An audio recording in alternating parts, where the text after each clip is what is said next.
Meu nome é Carlos Eduardo Frickman Yang, mas sou conhecido por todos como Cadu. Sou professor do Instituto de Economia da UFRJ e tive o privilégio de apresentar aula sobre custos socioeconômicos de desastres e mudanças climáticas. O objetivo da aula foi discutir a perspectiva econômica das mudanças climáticas, enfatizando que desastres têm também uma dimensão econômica importante. Nós iniciamos falando sobre a contemporaneidade dos desastres climáticos e a dimensão desses desastres no Brasil.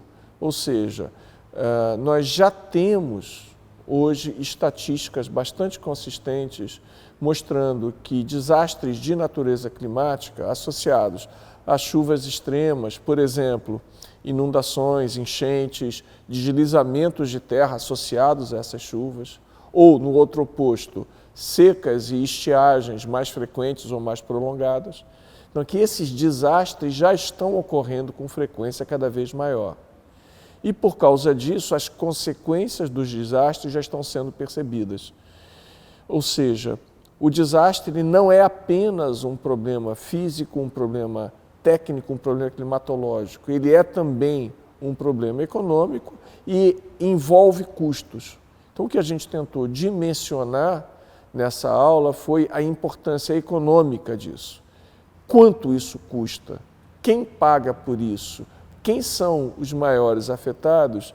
E quais são os problemas de longo prazo associados a esses desastres? Então, a gente demonstrou que há um aumento significativo no número de pessoas afetadas ou desalojadas ou desabrigadas por inundações, enchentes, deslizamentos de terra, e que, em geral, essas pessoas mais afetadas são exatamente as que têm menor capacidade de adaptação, que são os mais pobres. No outro extremo, na questão da seca, nós mostramos um estudo sobre o semiárido nordestino que claramente mostra que quem é mais afetado pela seca é o pequeno agricultor, o agricultor familiar, de feijão, milho, que são os principais cultivos que sofrem com esse tipo de problema. Por quê? Porque o grande produtor comercial, aquele que vai exportar fruta, um outro tipo de produto, ele vai ter capacidade, por exemplo, de estabelecer um sistema de irrigação que vai tornar o seu cultivo muito mais resiliente a um problema de natureza climática. Ou seja, o resultado dessas contas mostra que, em primeiro lugar, os custos são muito altos. Nós estamos falando de custos da ordem de 2%, 3% do PIB ao ano. Isso tem um valor muito grande. Estamos falando da ordem de dezenas de bilhão de real.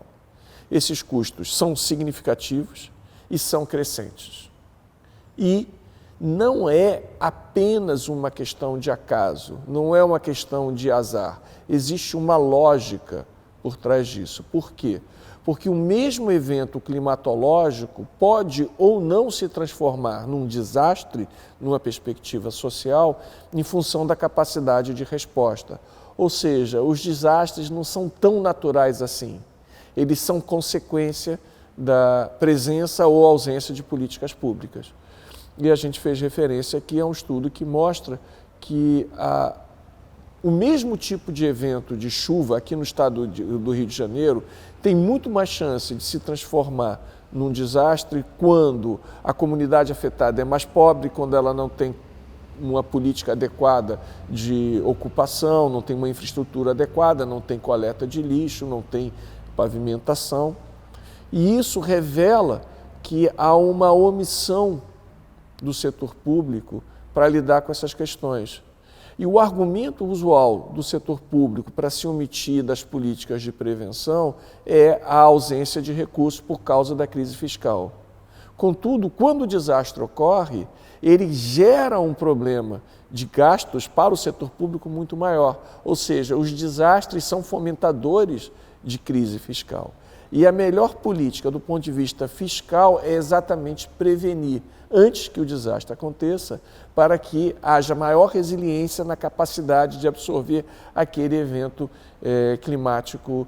Ou seja, a grande mensagem é a de que é possível ter um futuro menos desastroso, mas isso significa uma reversão do modelo econômico que o Brasil tem adotado, que é cada vez mais dependente em matéria-prima e recursos naturais, que agrava a nossa fragilidade diante de eventos climáticos, é agravado por essa política suicida de limitação de gasto público, que na prática é corte de gasto público, a emenda constitucional 95 e coisas desse tipo, que acabam resultando na incapacidade de gerar o investimento preventivo e que, por sua vez, vai gerar um custo muito maior depois que o desastre ocorre. É possível reverter isso para uma economia verde, uma economia onde a transição para o baixo carbono, a transição para a adaptação às mudanças climáticas possa ser o elemento dinamizador da economia. Ou seja, é possível sim termos um desenvolvimento sustentável que vá trabalhar a questão da resiliência aos desastres, que é também uma questão social, porque os desastres são profundamente desiguais, afetando os mais frágeis, os mais pobres. Mas para isso é fundamental reverter o atual quadro de políticas públicas no Brasil.